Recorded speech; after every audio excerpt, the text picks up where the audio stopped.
review what we did last time. So remember, we left off talking about dihybrids.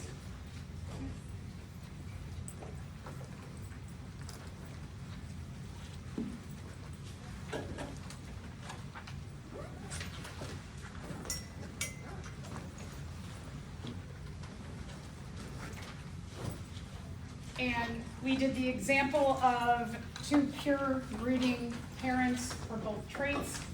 And then we got their offspring, and their offspring were heterozygous for both traits. And then we either self-fertilized or crossed two of the offspring. So when you have two individuals who are heterozygous for both traits, you end up with a phenotypic ratio of 9:3 to 3:1. So just keep that in the back of your mind. If you see this, something like this, heterozygous for both traits, your phenotypic ratio will be 9:3 to 3:1. So like this, for example, like what I have here is they have a self-fertilization of a heterozygous individual. And then when you foil to get the gametes, remembering that,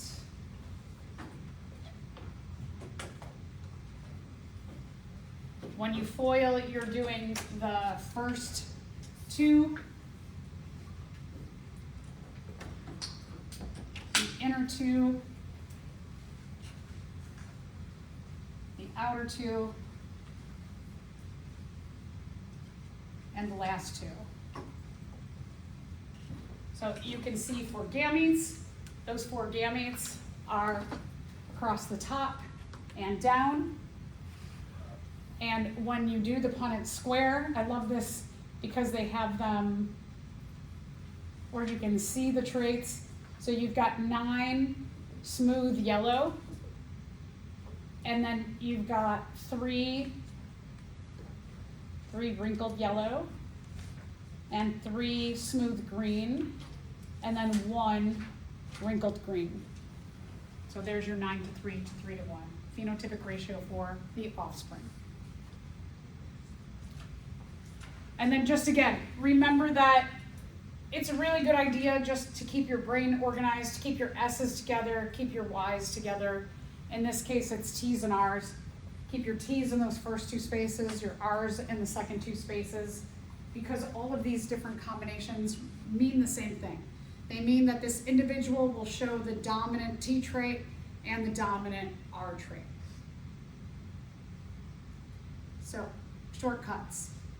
Now, when you get into the further questions in Lab 12, they get a little bit more complicated, so I know they've been pretty repetitive and kind of straightforward. You're going to get into different scenarios. You can do a shortcut on one parent, but not on the other. So, for example, when you foil this parent, you get these 4 gametes. They are all the same. When you foil this heterozygous parent, you get 4 different gametes. You could do a shortcut on this one parent. When gametes are the same, you only have to represent 1 of each kind. So when we do that, you can show 1 capital T, capital R, because you had 4 that were the same. So you could do a shortcut like this, where the one parent had the 4 different gametes because they were heterozygous for both traits, but the other parent was homozygous dominant for both traits, and you could just show the 1. So you could list all 4, but all the ones underneath here, here, here, and here will be exactly the same. So it's up to you.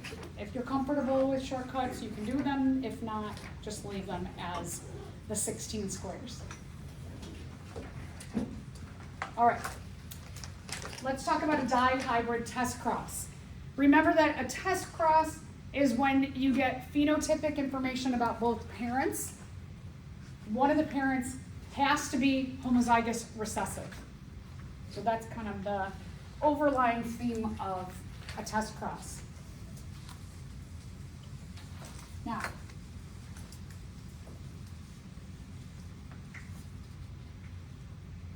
do you approach this? There's a lot of information here. So what I like to do is, as I'm reading this, I like to write information down. I like to pull information out so I don't have to keep going into the paragraph and risk misreading the information. So here it says, a tall purple plant is crossed with a dwarf white.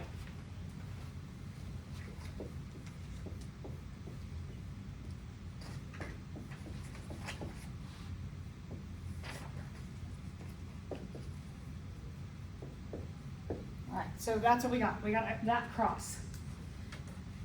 It tells me tall and purple are dominant over dwarf and white.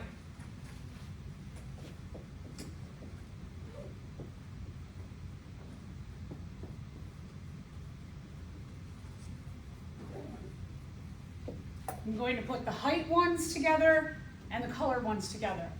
So knowing that this is dominant over that, I'm going to give tall the capital T, and dwarf is going to get the little t. We've got purple and white, the colors. Purple, the color, is dominant over white. So I'm going to give purple the capital P, and I'm going to give white the little p. The way I'm setting this up is really helpful that you have a key of the traits. You know which letters go with which traits, so that you don't have to keep jumping back into here, because then we do things like, oh, tall is going to be dominant over purple. Well, those don't go together. They're not the same kind of trait. So call this stuff out so that you have a key you can refer back to. It says they produce all tall.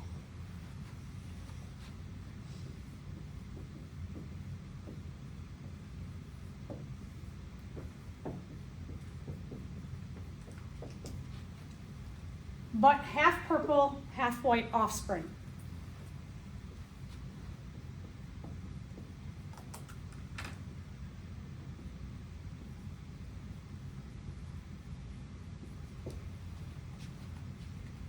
So now I've taken that big paragraph and I've taken all the important information and I have pulled it up.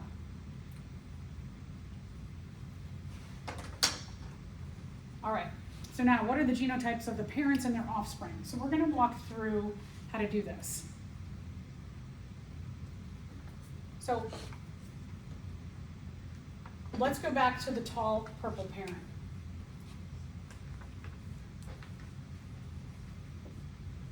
The tall purple parent has 2 alleles for every trait, 2 alleles for every trait, 2 alleles for every trait. So 2 for tall, 2 for purple. Tall is capital T. So what I at least know about this characteristic is I know they're going to have a capital T. I know some of you already got the answer, but let's just walk through it. Let's say that this, we don't know yet. Let's put a question mark there, because they can be big T, or big T, little t, and still be tall. Same thing with purple. We know they're going to have, since they have the dominant trait of purple, they're going to have at least a capital P, and then we're going to come and figure out what that second one is.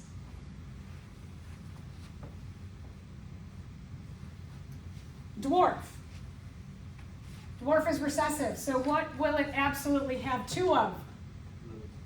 Yeah, it'll have 2 little t's.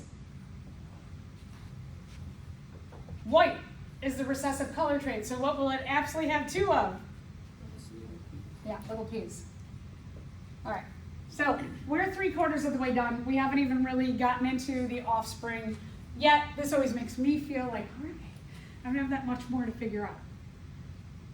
So now, what I like to do with these is I like to separate out my traits alone instead of looking at this whole mess and going like, I gotta figure out what the tall and purple are.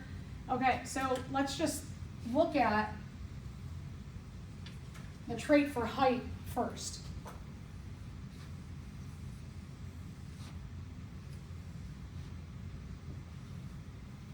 When we take a look at the trait for height,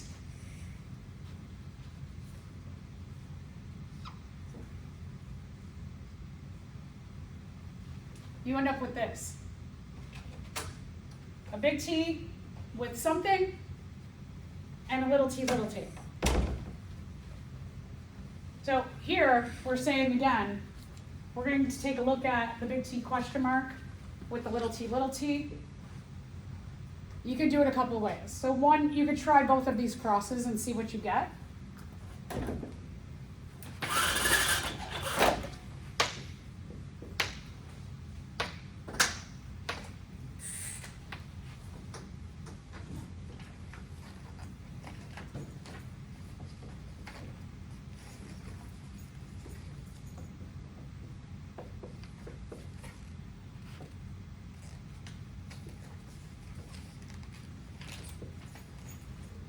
You could have also done the shortcut on this. Gives you the same representation. And then let's do this one. Big T, little t.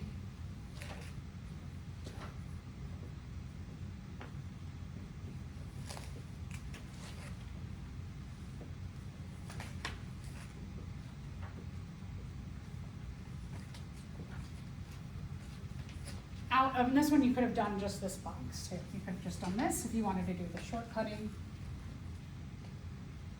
Which parent of these two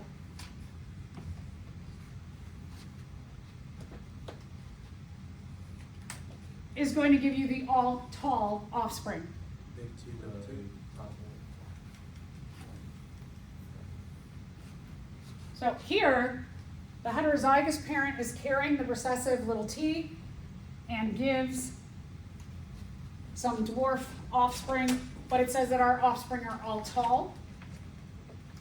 So we know this has to be a big T, big T. All right, so we only have one little thing left to go over. So we know we have to have a big T, big T.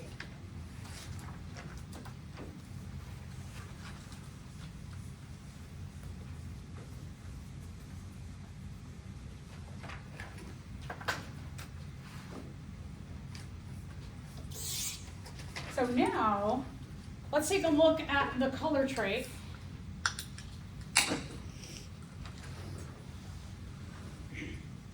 You've got a purple, a big P question mark parent.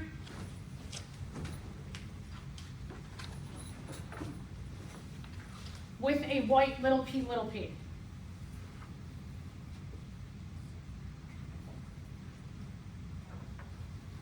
I know some of you, again, you're like, I got it, but let's do both of these crosses.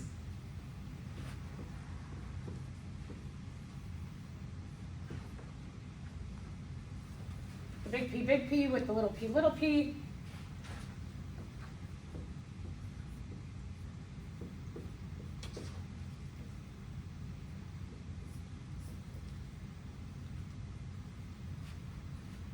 You could have done a shortcut on this. Or done all four. Now let's try the heterozygous parent.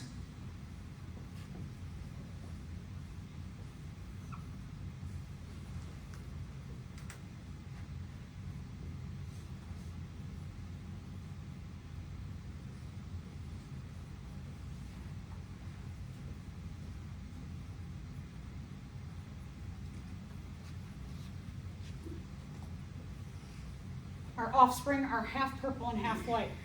So, is it the heterozygous parent or the homozygous dominant parent or the heterozygous parent in this case? Good. So it's got to be the heterozygous parent.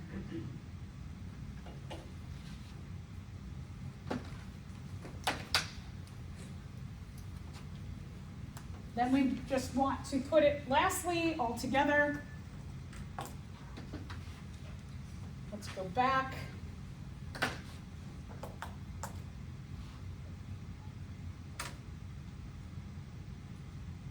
Add in our big T and our big P, little p. We already had this parent at the beginning.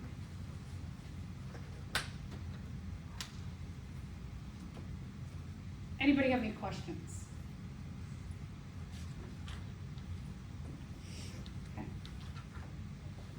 let's talk about different kinds of inheritance.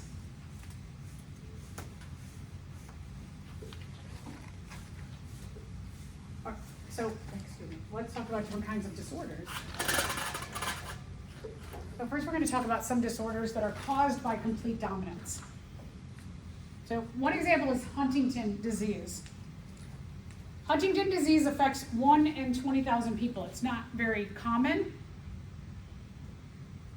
It attacks the brain and it causes a slow deterioration of the brain. It usually strikes about middle age.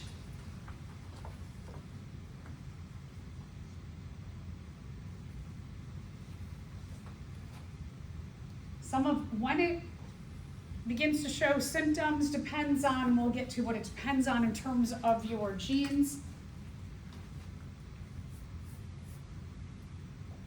Some of the first signs that someone has Huntington disease is that they start to lose motor control. And it could be just as simple as like, if I need this stapler here and I start going to grab for it and I keep missing it.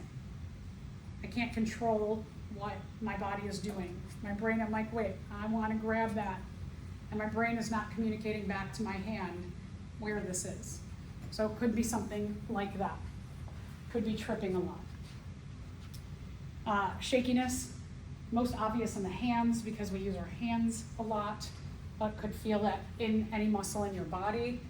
And then personality disturbances could be someone who's cranky gets happier, someone who's happy gets a little cranky, frustration, anxiety, could be a lot of different things that could be happening. Huntington disease is located on chromosome number 4, the genes for it. The gene, I should say.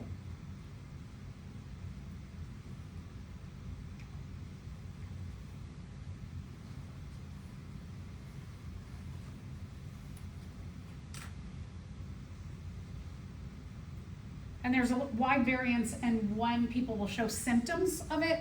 Could be even in the teenage years. And here's the thing that's really wild about Huntington's is that a dominant allele causes this disorder.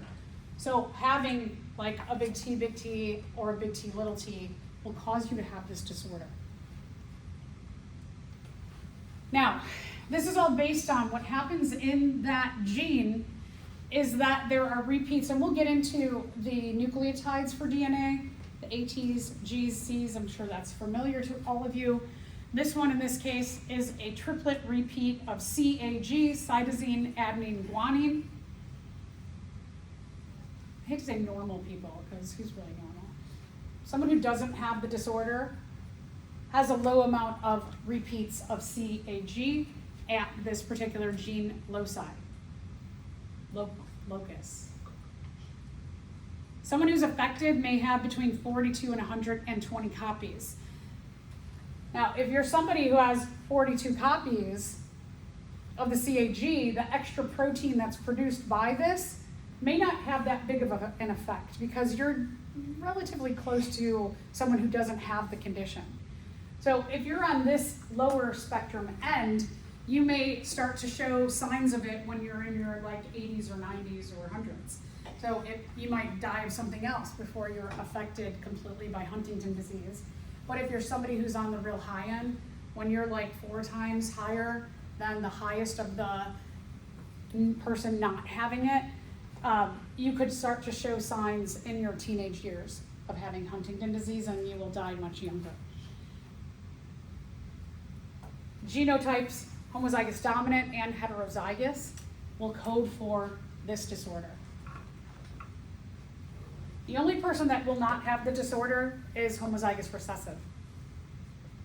But as long as you have a dominant allele, you will have this disorder. Another example is Marfan syndrome. Marfan syndrome affects the connective tissue, kind of stretches out. And so people end up with really long arms and legs. Their aorta is much larger than normal. They have a hard time seeing far. So it affects connective tissue in the heart, the arms, the legs, like all over the body. Spine is often curved because you have a much longer spine than normal. The functional protein is little n. So again, just having a dominant allele causes the disorder. Because they know about these, you can get tested. So if you are in a family where someone has Huntington disease, you can get a gene test and find out, am I going to be affected because I have a dominant allele? Same with Marfan. We are probably most familiar with disorders that are caused by the recessive alleles. That you have to have 2 recessive alleles to get the disorder, which means that you have to get a recessive allele from each parent.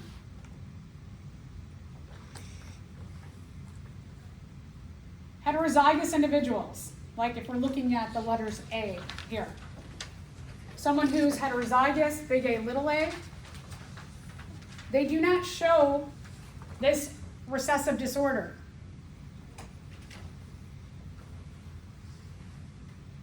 But because the dominant allele will mask the presence of this recessive allele, they're called a carrier because they carry it with them in their genes. If you get 2 carriers together,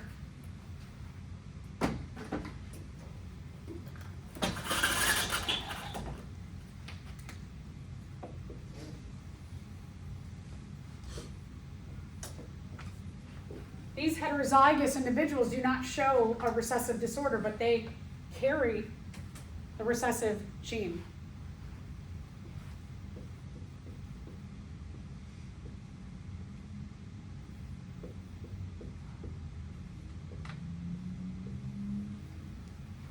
So when you have 2 carriers or 2 heterozygous individuals, each of their offspring has a 25% chance of receiving this disorder. So again, we call the heterozygous a carrier because they show the dominant trait. This is masked, the recessive allele is masked, so they carry it along without showing the trait.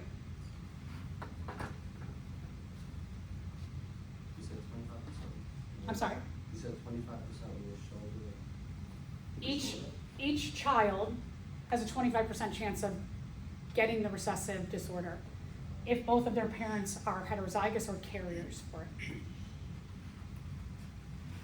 So let's talk about a couple of examples. So albinism is one.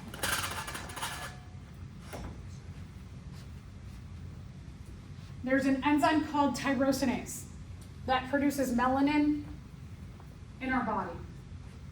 Melanin is coloring. You're probably most familiar with melanin in our skin, but you also have melanin in your eyes.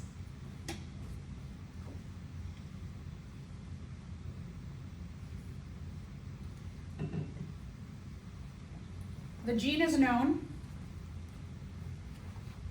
for tyrosinase production, the TYR gene. If you are somebody who is little a, your tyrosinase enzyme is not produced. So you produce little to no melanin. So what that results in is you have lighter skin and lighter colored eyes. Now, it can be different depending on your ethnicity. People of African heritage, they will have like really light blue or light green eyes instead of brown. In the case of some animals, like this wallaby, or maybe you're familiar with like rabbits who are white with the pink eyes, what happens is the melanin in the eyes, it doesn't cover the blood vessels. So without the melanin covering the blood vessels, you see the eyes as pink or red.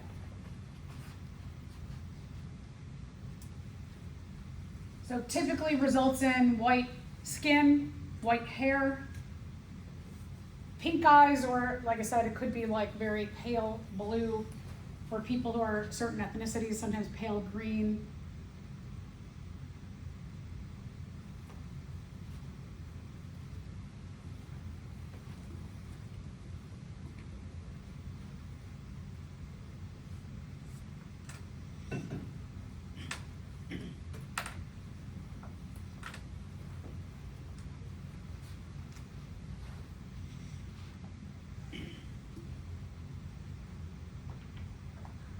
So if you are somebody who's homozygous dominant for this trait,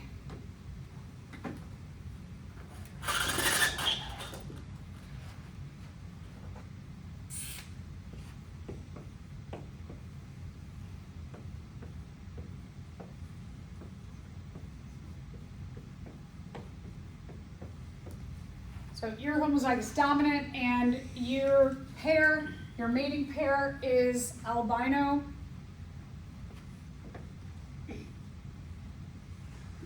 Even though one of the mates is albino, all the children will receive a capital A from the homozygous dominant parent, and they all will produce melanin.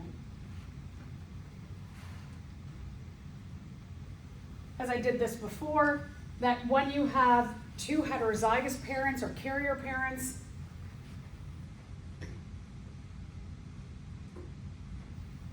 each of their offspring has a 75% chance of producing melanin, but a 25% chance of not.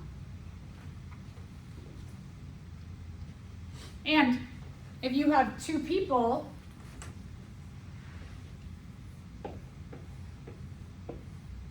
who have the albinism trait,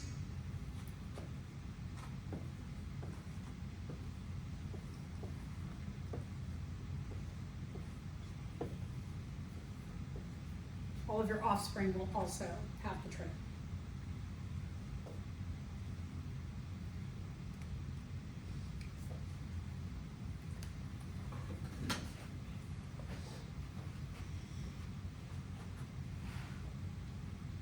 So let's answer this question. A cross produced 915 offspring with normal pigment and 310 with albinism. What can you conclude?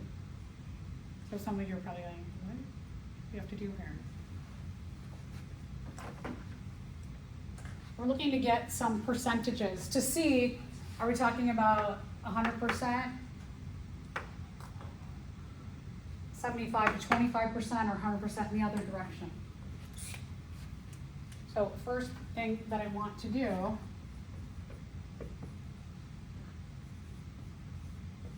is add up all the individuals in this population that we're studying.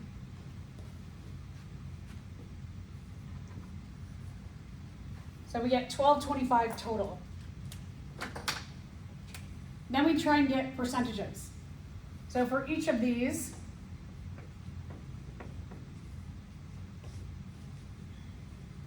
we're going to take the 915 that have the normal melanin production, divide by the total amount, which gives you approximately 75%. And when you take 310 divided by 1225, it's approximately 25%.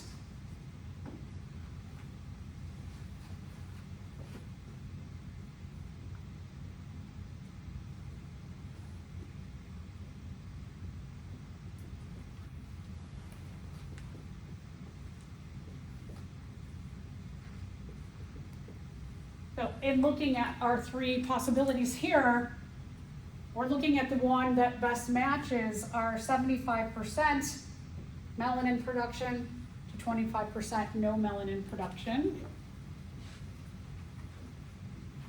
which shows us that one then, or best relates to that one, where both parents are heterozygous.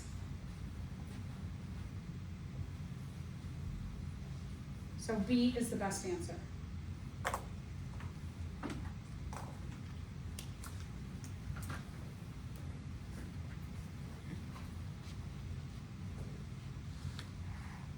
Anybody, any questions?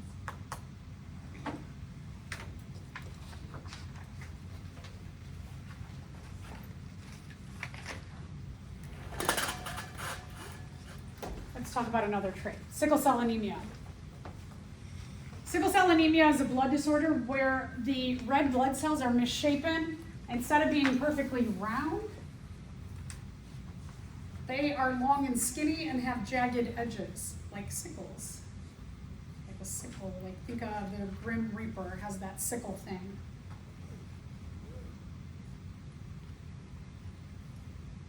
someone who has at least a capital letter produces the round red blood cells, and if you are little s, you produce the sickle-shaped red blood cells.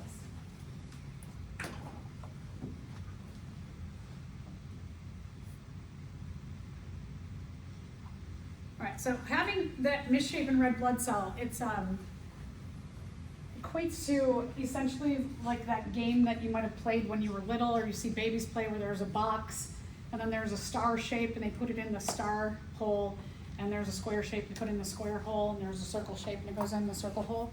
It's kind of the way our red blood cells work. Our red blood cells are round because they flow through round blood vessels.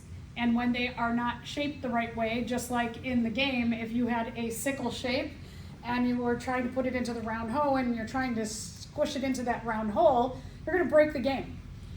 So our sickle shapes kind of break our blood vessels up. And the result of that is a lot of issues and especially pain. So one, circulation is poor.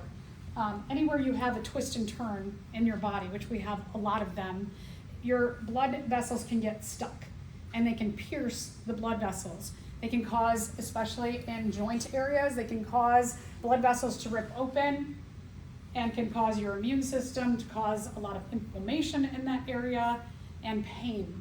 So you get a lot of pain in those areas. You also get a lot of internal bleeding. You can get internal bleeding into any of your organs. Your organs can get damaged and they can have bleeding in them. So a lot of people have a lot of just pain in general. Joint pain, abdominal pain. Just got a lot, especially in your digestive system, that your intestines are all wrapped around and around and around, right? So you're gonna get a lot of pain in here. Your brain also has very small blood vessels that go all over the place. So you could have the breaking of blood vessels in the brain, which is called a stroke. Lots and lots of other issues as well. About 8% of African Americans have sickle cell anemia. In Africa, about 20 to 40% of people there are carriers. Individuals where malaria is high, so these areas here, you're also going to see higher amounts of sickle cell anemia. This kind of crazy is that there is a coevolutionary factor in that people who have sickle cell anemia do not have as easy of a time contracting malaria. So you got a bad thing and you got a little bit of a good thing there. So we do see in areas, like I said, where malaria is higher, sickle cell will be higher. The good thing is that you can detect whether you have sickle cell anemia or whether you're a carrier with a blood test. This is complicated because even if you are a carrier and you should just not show sickle cell anemia, in times of stress, the recessive allele will produce sickle cells. So you have to really, if you are a carrier, you have to maintain a less stressful life because you could end up producing sickle cells and then you're already stressed out and then you get the emergence of some sickle cell traits. So it's kind of an odd disorder. There are very effective treatments going on right now for sickle cell anemia, and they're really hoping that they will find a cure in our lifetimes. Let's answer this question. Imagine that your friend Roger has cystic fibrosis, but his parents do not. If cystic fibrosis is a recessive trait, what do you know about Roger's alleles and those of his parents and at the cystic fibrosis locus of their DNA? All right, so work this out.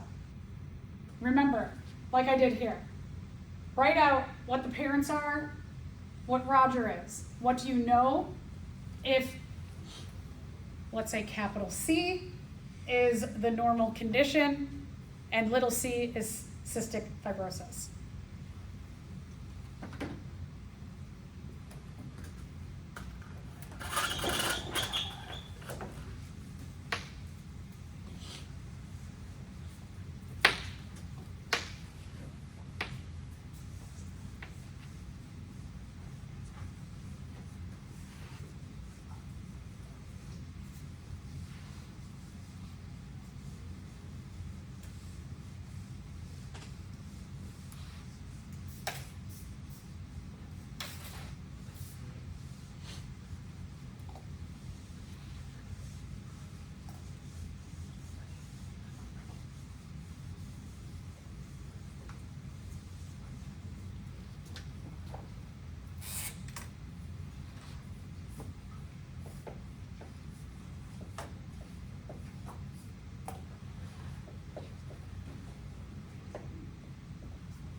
So this is where I start.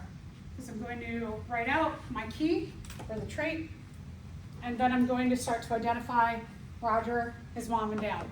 So it tells us that Roger has cystic fibrosis. If he has cystic fibrosis, because this is a recessive allele caused disorder, we know Roger is going to have little c, little c. And it says that his parents do not. If his parents do not, they at least have to have a capital C. Okay, so now if you're like, what do I do from here? Remember that you have 2 alleles for every trait. Why do you have 2 alleles for every trait? Because they come from who? Your mom and dad. Mom and dad. So we know Roger gets 1 little c from mom and 1 little c from dad. So you didn't even have to do a Punnett square here.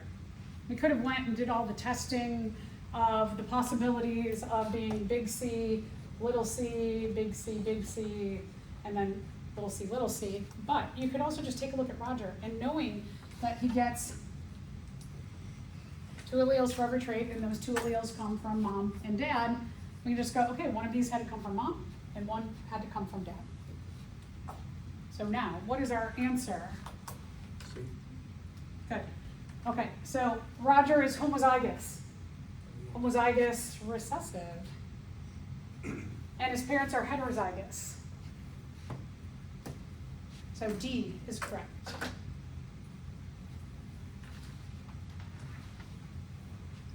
We're going to talk about a totally different kind of inheritance now, which is called incomplete dominance. So if you remember back to Mendel, when he first started, he thought that if he took 2 different parents for a trait, like red and white, he believed that what would happen was the blending concept of inheritance, where they would blend together and the red and the white would come out with pink offspring. But what Mendel found when he was studying this particular kind of inheritance was when he had red and white, that all of his offspring were red. But that was complete dominance. But there is, like what he proposed, the blending concept of inheritance, that is more descriptive of what we call incomplete dominance, where you have one extreme, another extreme, and then they blend to give you the offspring. So neither trait is dominant over the other. You don't have anything dominant here. That's why it's called incomplete dominance.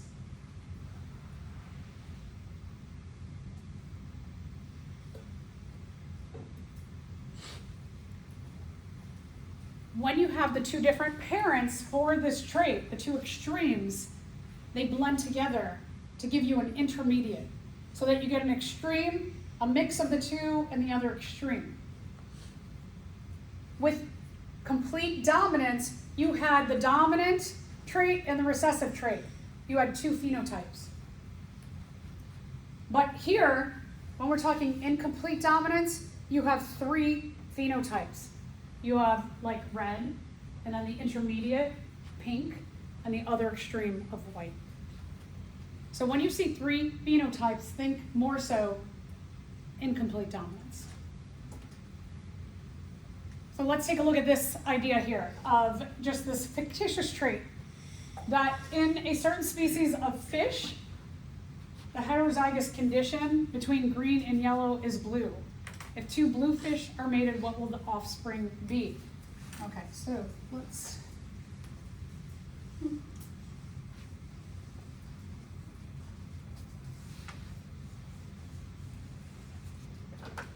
break this up. So what I would do is make my little key here and say G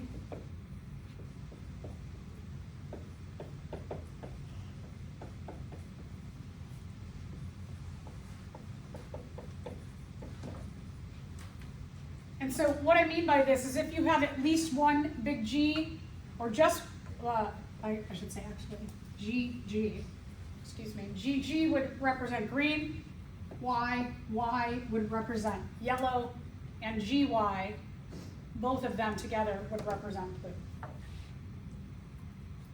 So it tells us we're going to mate 2 blue fish.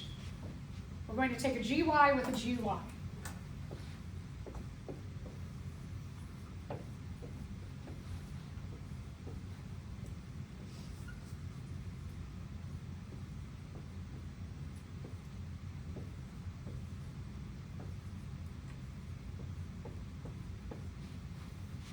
And what we end up with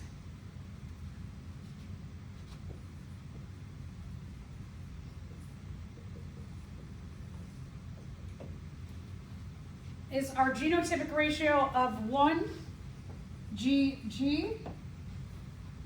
We have 2 GY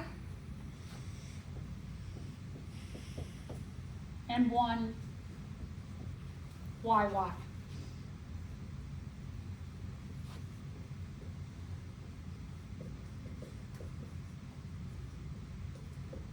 Our phenotypic ratio of our offspring, we've got green, yellow, and blue. So we're going to do, this translates to 1 green. The GY translates to blue. And the YY translates to yellow.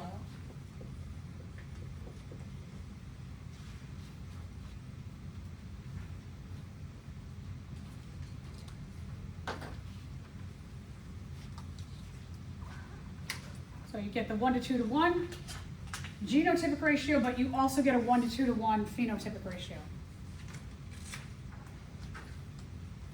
Now there's other ways that, it depends on the textbook and the person doing it.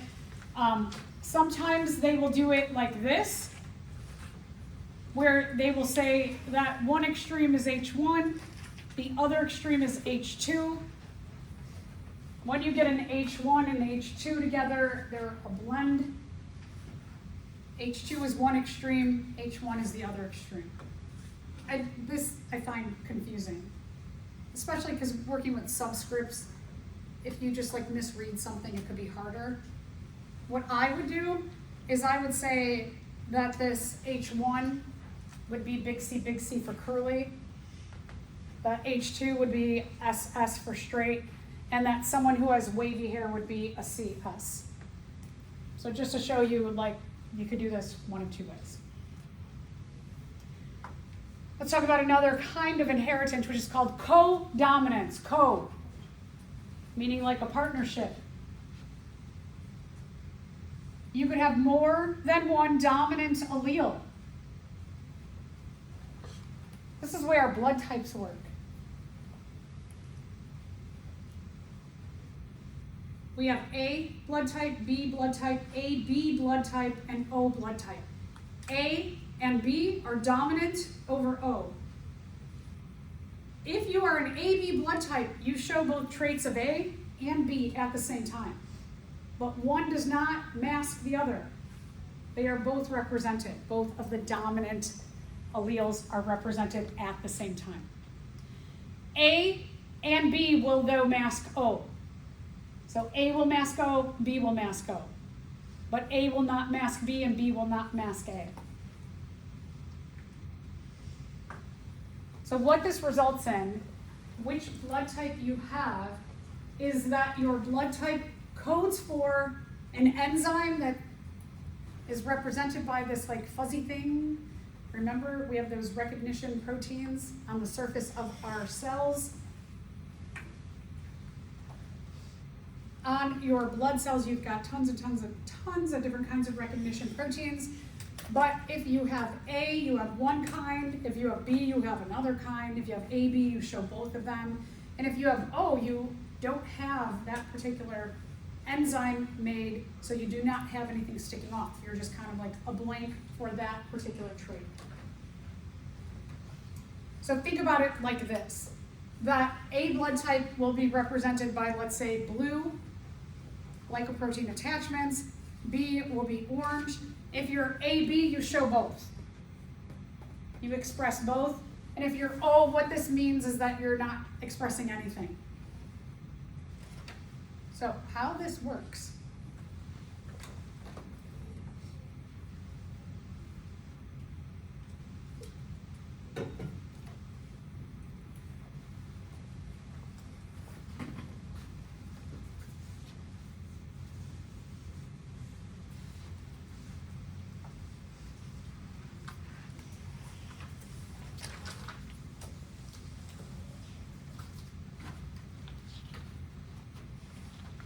All right, so let's talk about genotypes of blood types.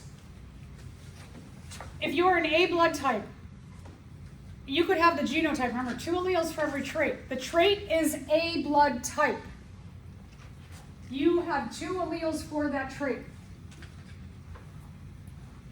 You could have 2 A's, or you could have an A and carry the O. The A will mask the O blood type. B works similarly. If you're a B blood type, you would be 2 B's, or you could be a B masking an O. If you're AB blood type, you have to have an A and a B. You cannot carry an O anywhere in there. You're an A and you're a B. And if you're O blood type, you can't have an A, can't have a B, so you have to be 2 O's. Blood donation.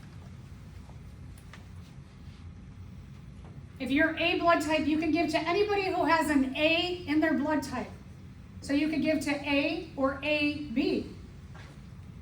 If you're B blood type, you could give to anybody with a B in their blood type. You could give to B or AB.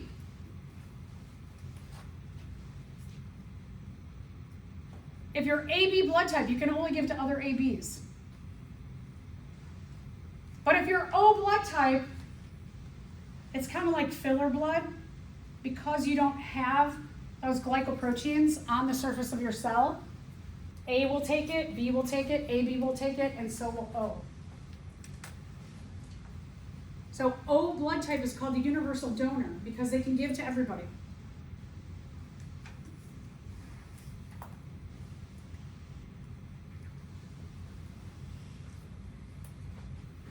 Just like a good filler blood. We will get to RH factor in a second also, because I know students are, how does RH factor work? We'll get there. All right, so let's talk about accepting blood. If you are A blood type, you can also get A blood, but you can also get O blood. You get that filler blood. B works similar. If you're B blood type, you can accept B blood, but you can also accept O blood. AB is a universal acceptor. Yeah, good. I see a bunch of you nodding along. If you're AB, you can take A blood, you can take B blood, you can take AB blood and O blood. Important. Oh, the universal donor. They can give to everybody, but they can only receive O.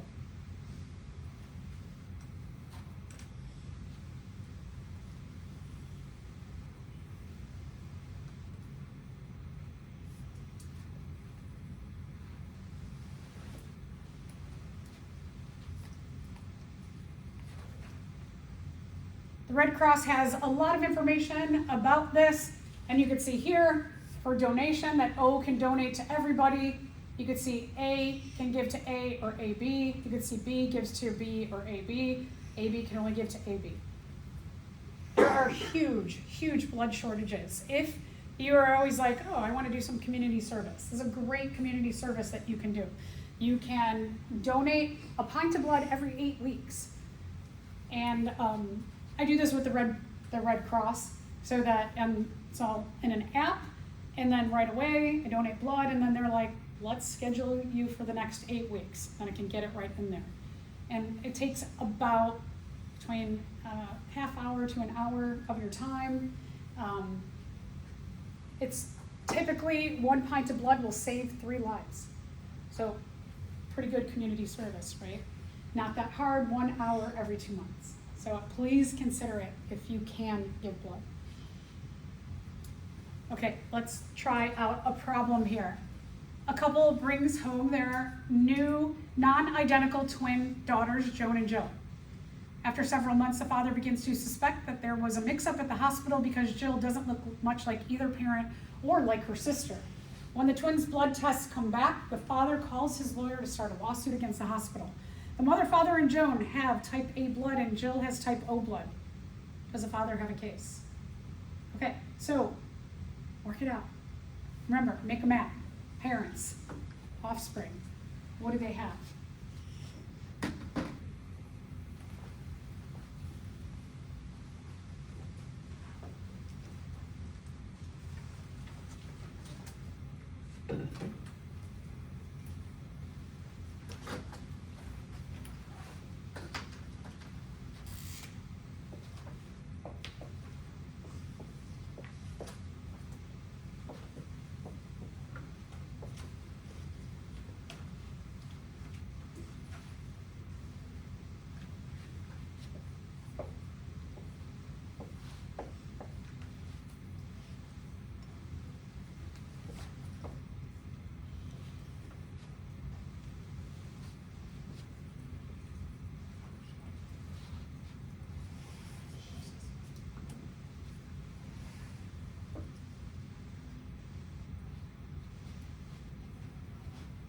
So I start there. Write out all the parents, the kids. I know if you're A blood type, you have 2 alleles for that trait, so you have to have something else. Now let's take a look at Jill. 2 alleles for this trait. Who does she get an O from and who does she get an O from? Good, mom and dad. So people with A blood type, if they are both heterozygous for that trait, they carry an O, they can have an O offspring. So then what's the answer? Good. So, no, he doesn't have a case. It's not all about looks, right? So these 2 parents can have an offspring with O blood type. All right, now let's combine this all with RH factor. We have a dihybrid here, but it works a little bit differently. We don't FOIL for this particular dihybrid. RH factor positive is dominant over negative, recessive. So let's walk through how we do this. All right, we've got a man with B negative blood and a woman with AB positive blood, and they have a child with B positive blood. Is it possible? Let's figure it out. Okay, so here's what I would do. This is the way I would walk through this problem.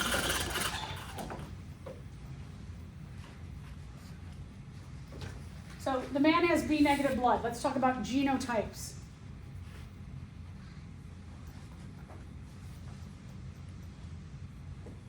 So he has to have a B, right?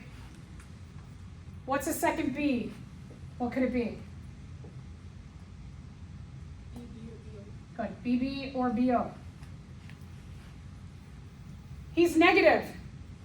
So positive is dominant.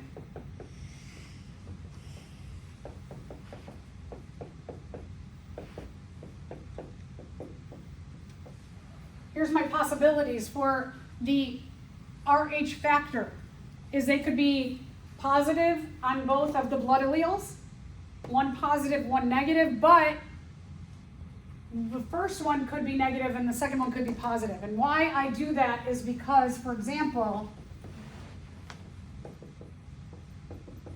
we have different scenarios when somebody is AB or AO.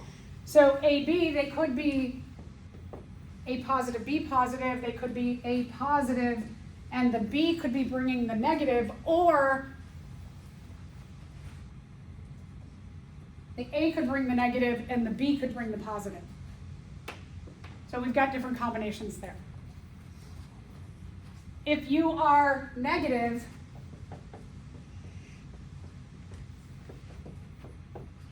you're going to be negative on both of your blood type genes.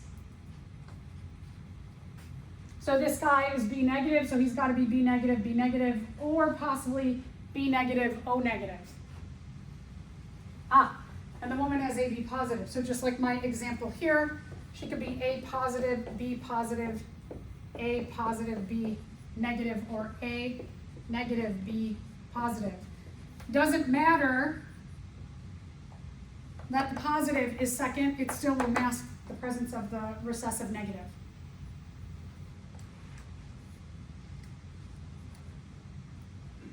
Then what I would do is for each parent, I'm going to circle all the possible gametes they could contribute. So B positive, that repeats, and O negative. So those are the 2 possibilities they could contribute. The woman could contribute an A positive, a B positive, A positive repeats. We've got something new in B negative. We've got something new in A negative, and we've already got B positive. So his possibilities are B negative, O negative, and her possibilities are all 4 of these. So then, I'm going to put the possible gametes down. So he could be a B negative or an O negative. And she could be an A positive, a B positive, a B negative, or an A negative. So those are all the possible gametes that each of them could contribute to their offspring. Now we're going to do a Punnett square cross. We're going to cross his possible gametes with her possible gametes. So he's got a B negative, O negative. And she can contribute a positive, possibly B positive, B negative, and A negative.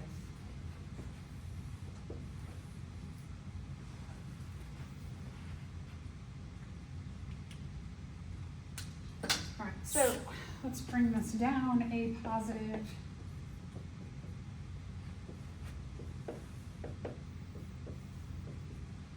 Bring all these down.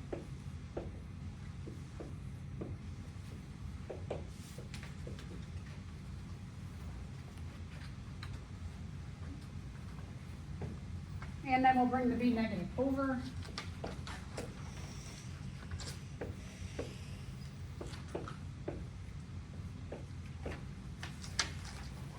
And then we'll bring the O negative over.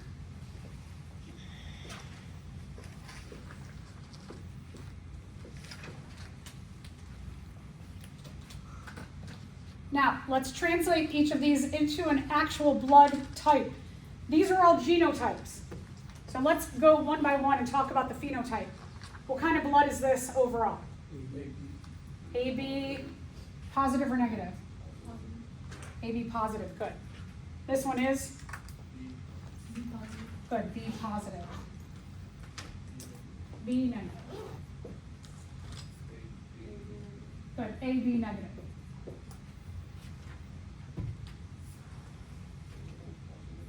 A positive, blood type.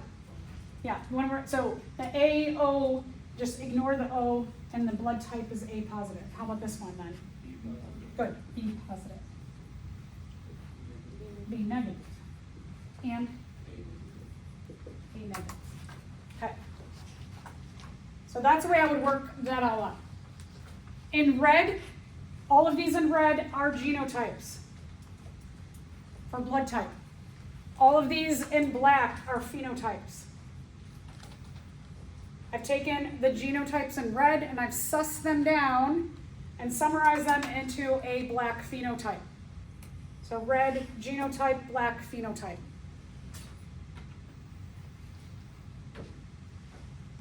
So let's go back. What did they say? They said they have a child with B positive blood. Can they have a B positive child? Yeah, so we got a couple possibilities, right? So they can have a child with B positive blood.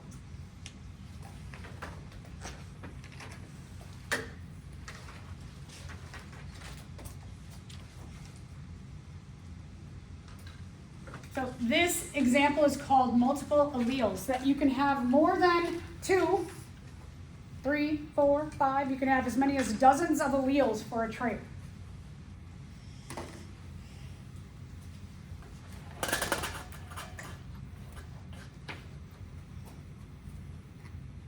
That's why some traits are very, very complicated. Our blood type was an example, right? We had A, B, and O.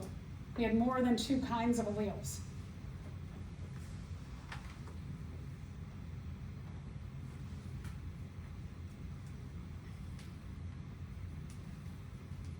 An example of multiple alleles is called polygenic inheritance. Poly means many. Remember polymer and monomer? Polymer meant many. And genetic means genes. It's a kind of inheritance where you have many genes that code for that kind of inheritance. Every different kind of allele is caused by a mutation. So like ABO, not like, we kind of work it out with blood donation, that it's not super duper duper awful to be one versus the other. Certainly, like O, it would be nice if they could get more blood, but there's a lot of people with O blood type anyway. So all of the different alleles are caused by mutations. So polygenic inheritance means there's many genes. It's not just that there might be many different kinds of alleles, but there might be more than one gene that codes for the trait. And this is typical. Most of our inheritance is polygenic. There's usually more than one gene that codes for the trait.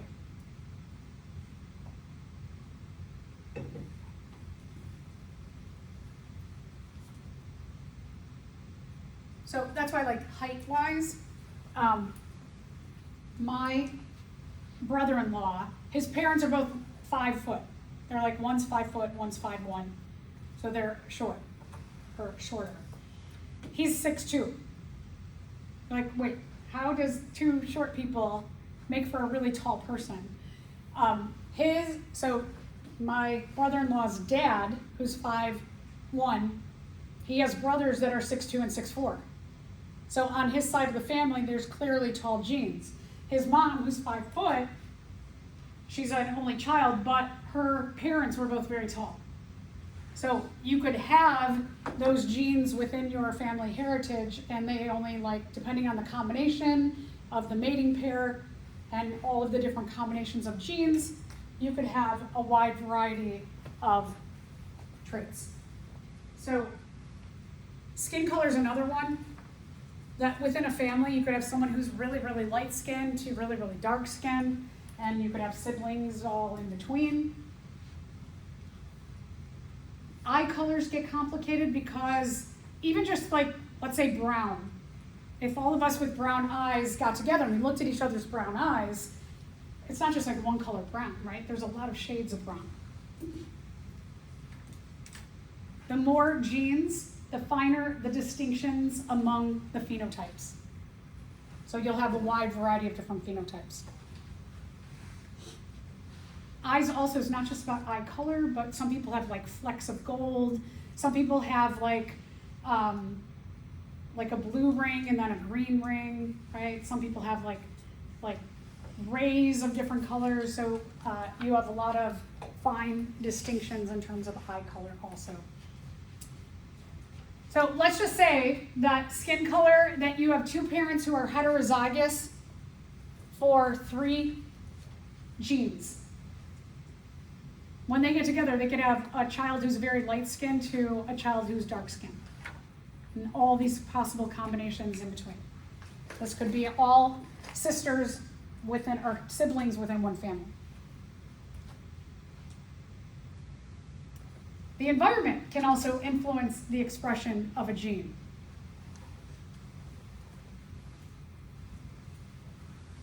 So you could have a gene, but unless a certain environmental condition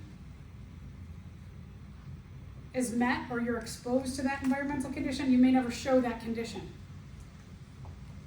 So you're probably like, what does that mean? So chlorophyll.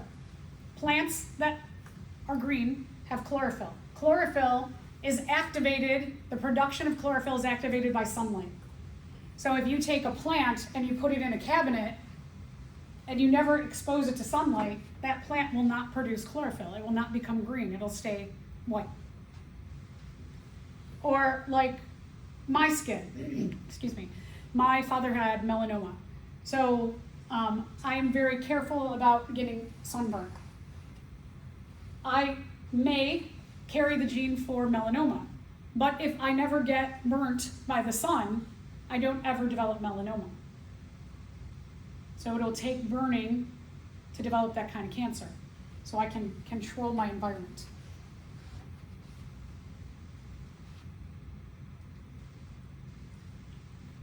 All right, there's another kind of inheritance called pleiotropy. One gene affects many, many, many traits.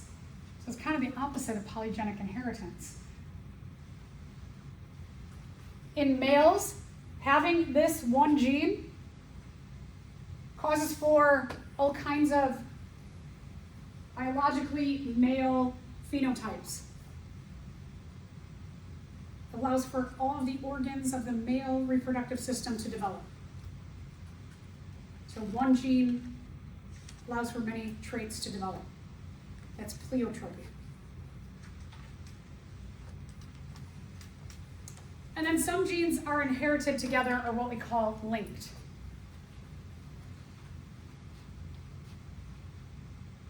Remember back to crossing over in meiosis, anaphase 1?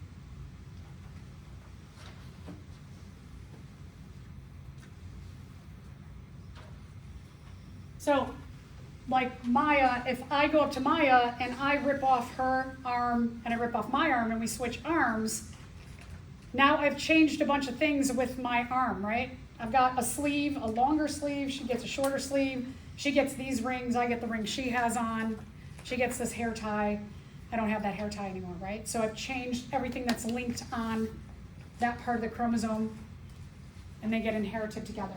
It's called linkage. When genes are in close proximity, they may be inherited as a group during crossing over.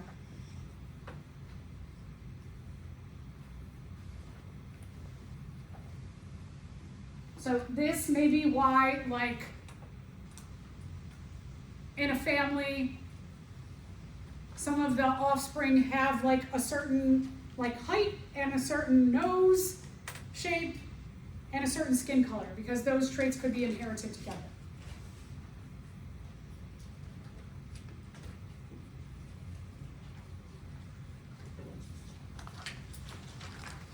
So these are all just kind of touching on the ways genetics gets really, really complicated. If you get to go on and take a genetics class, it's so cool. You'll learn about all kinds of wild things that genetics do. All right, okay, good time. All right, let's answer these questions. So we have this sea otter, and it has 38 chromosomes. I should say 38 chromosomes in its somatic cells. What's a somatic cell? Good, very good, a non-sex cell. So let's say 38 chromosomes in its somatic cells. All of its non-sex cells in its body. What's a haploid number?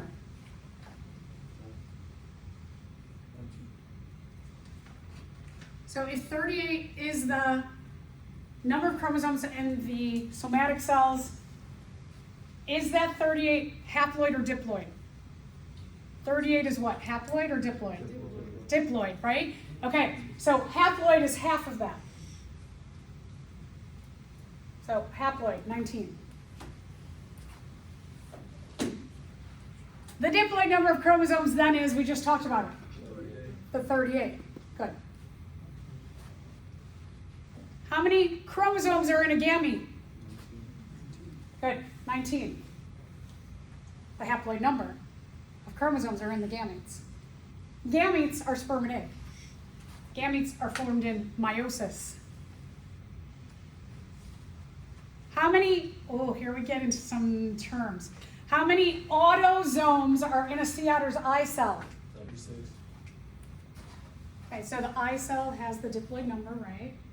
And then you said that they have 36, very good.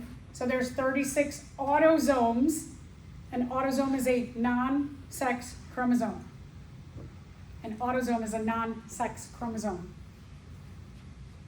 So in anything that has the diploid number is 38. But there's 36 autosomes and then 2 sex chromosomes, XX or XY. Okay. All right, how many chromosomes are in a sea otter's somatic cells? 38. Good, 38.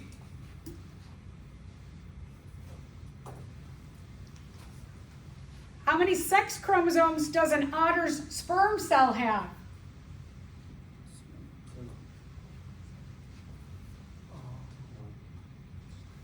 Okay. The sperm cell will have 1 sex chromosome. You get 1 from sperm and 1 from egg to make 2 eventually. So A1 is correct.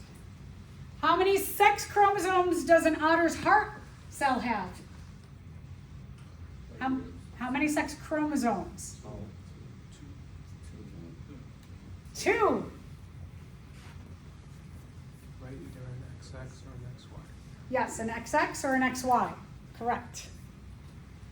It has 2. Any of your cells in your body that are somatic cells or non-sex cells, meaning not sperm or not egg, have 2 sex chromosomes. The rest are autosomes then. What's the N number? 19. Good, 19. N is haploid. N is 19. What's the diploid number? 38. 2N is 38. So I give you all these like little questions, right? They seem so easy right now because we're just going through things section by section. But might not be a bad idea as you're studying to take these questions and put them on note cards and shuffle up the note cards from the whole unit. Take the questions, put them on note cards, shuffle them up. Make this a block of questions, right? They go together. And then shuffle them up and then just see if you can answer them without being in sequence like we've been doing. That will tell you a lot. Okay, that's a great time. We're like finished 2 minutes early. So we're going to keep working on Lab 12. Lab 12, you can come